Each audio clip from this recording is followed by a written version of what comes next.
মাত্র 2 দিন ভাত খাইনি।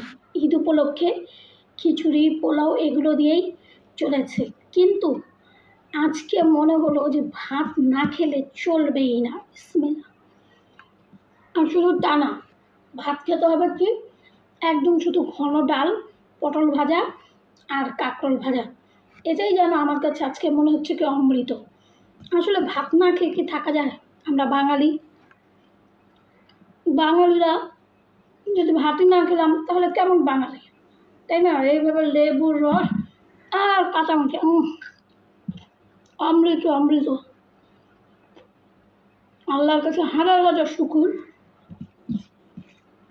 আমার মাথা ঘটাতে এটা চিন্তা এসেছে যে আজকে শুধু ডাল আর ভাজা দিয়ে এই ভাত খাবো।